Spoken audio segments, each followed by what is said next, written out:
Metabolism TV में आपका स्वागत है। मेटाबॉलिज्म और स्वास्थ्य सही जानकारी का स्रोत है। जब कैंसर आ चुका हो तो क्या करना चाहिए? मैं फ्रैंक सुआरेज मोटापे चयापचय का विशेषज्ञ हूं। मैं आपके साथ साझा करना चाहता हूं, क्योंकि मैं लगातार उन लोगों के बारे में जानता हूं जो पूरी तरह से सामान्य जीवन जी रहे थे और अचानक जब कैंसर सामने आता है तो ये एक गंभीर स्थिति होती है और खासकर जब यह पूरी तरह से अप्रत्याशित होता है तो थोड़ी घबराहट, थोड़ी चिंता होती है और कई बार बहुत अधिक चिंता, बहुत अधिक परेशानियां होती हैं, क्योंकि यह किसी प्रियजन को प्रभावित करता है, जैसे पत्नी, बच्चा, पिता, माँ, दादा, दादी। तो कैंसर के विषय में कुछ बुनियादी बातें हैं, कुछ मूल बातें हैं जो आप जान सकते हैं, ताकि अगर आप किसी प्रियजन की मदद करने जा रहे हैं जिसे अभी हाल ही में कैंसर का निदान हुआ है, तो आप कम से कम यह जान सकें कि उनके चारों ओर सबसे स्वस्थ चीज़ें क्या हो सकती हैं, ताकि आप मदद का एक कारक बन सकें और न कि और अधिक भ्रम या समस्याओं का, है ना?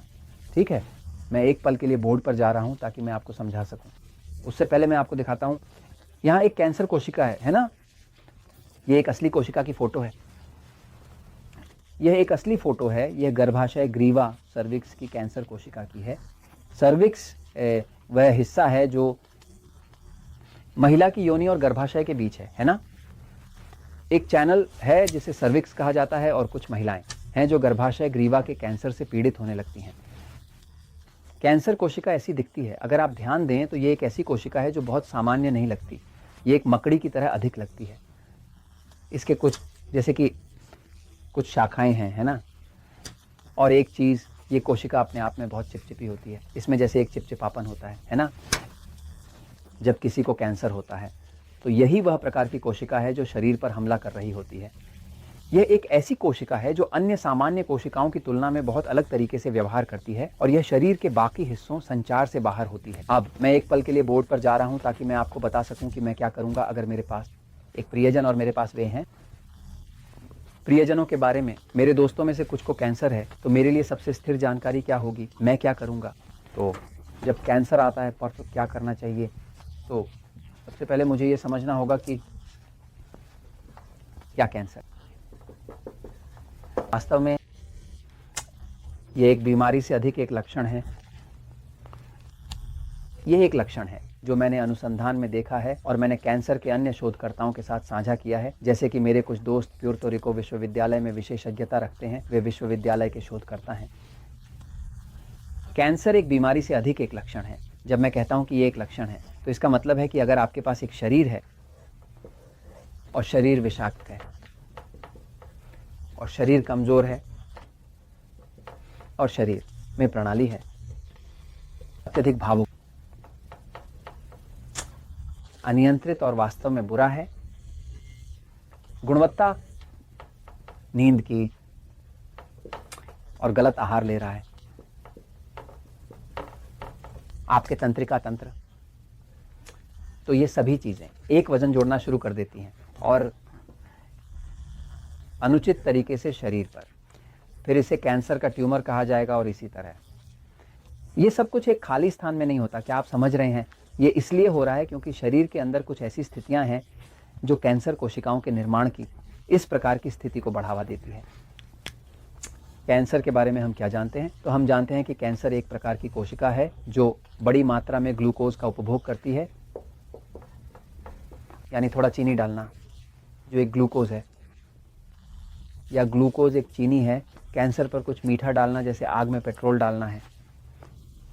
अध्ययनों से यह देखा गया है कि कैंसर की कोशिकाएं ग्लूकोज, चीनी को कभी कभी सामान्य कोशिकाओं की तुलना में 7 गुना तेजी से उपभोग करती है, क्योंकि कैंसर की कोशिकाएं मांस नहीं खा सकती, पनीर नहीं खा सकती, अंडा नहीं खा सकती, वे सब्जियां या सलाद नहीं खाती, वे केवल ग्लूकोज, चीनी का सेवन करती हैं, है ना? तो कैंसर के मरीज के साथ सबसे बुरा जो किया जा सकता है वह है उसे बिस्कुट देना, है ना, चॉकलेट, ताकि वह बेहतर महसूस करे, क्योंकि वह बेहतर महसूस करेगा। लेकिन हम उसे वही ही खिला रहे हैं। वही प्रकार की कोशिकाएं उसके शरीर को नष्ट करेंगी। हमें कम परिष्कृत कार्बोहाइड्रेट वाला आहार लेना चाहिए। रोटी, आटे और अन्य चीज़ों में कम हो, ताकि कैंसर को तेज़ी से बढ़ने के लिए मजबूर न किया जाए। दूसरी बात यह है कि कैंसर का बहुत संबंध है एक तंत्रिका तंत्र के साथ। उत्तेजित। जब तंत्रिका तंत्र पूरी तरह से उत्तेजित होता है तो एक चीज जो होती है उसे डॉक्टर सिंपैथेटिक सिस्टम कहते हैं। सबसे पहले जो होता है वह यह है कि जिगर डिटॉक्सिफाई करना बंद कर देता है। कैंसर के रोगी का शरीर कई बार अपने ही विषाक्त पदार्थों से मर जाता है, अपने ही विषाक्त पदार्थों के भीतर, क्योंकि जिगर डिटॉक्सिफाई करना बंद कर देता है। जब तंत्रिका तंत्र बहुत उत्तेजित होता है, शरीर के कार्यों में एक शरीर को लड़ने या भागने के लिए तैयार करता है। जब शरीर को लड़ना या भागना होता है तो डिटॉक्सिफाई नहीं करता। दूसरी बात जो होती है जब तंत्रिका तंत्र उत्तेजित होता है और बहुत सक्रिय होता है, वह यह है कि पेट और आंतों की पाचन क्रिया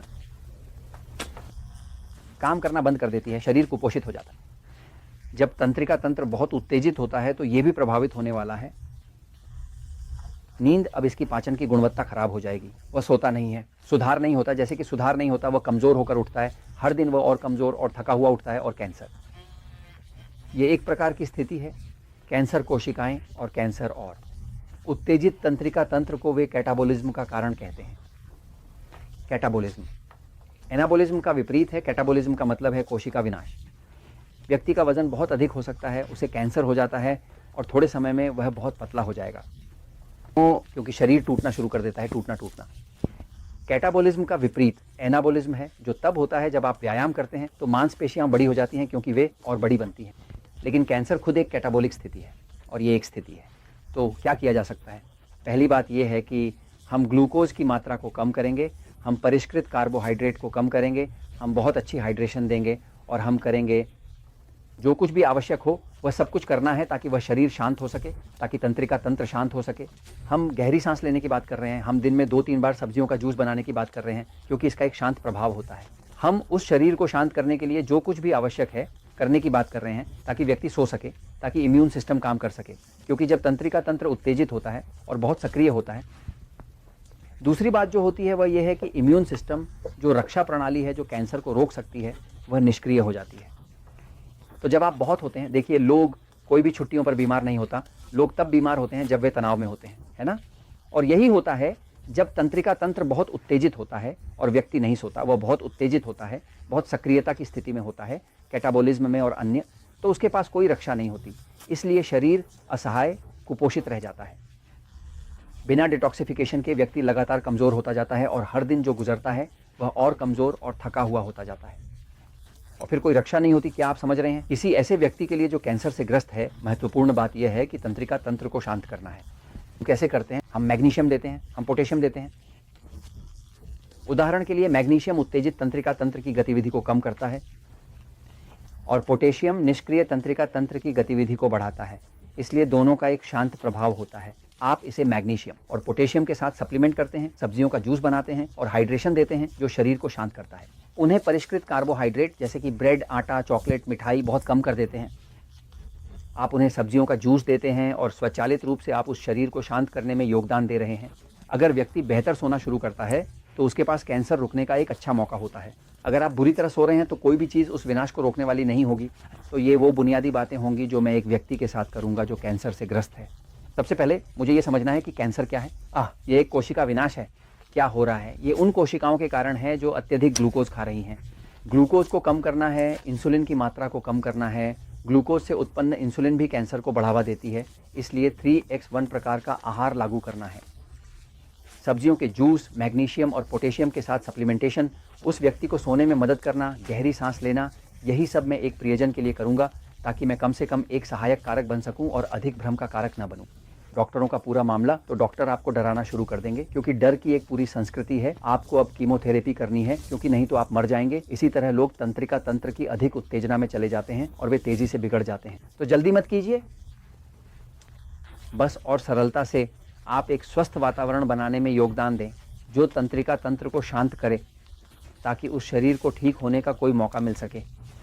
मैं ये आपको थोड़ा बतलाता हूँ, क्योंकि सच हमेशा जीतता है।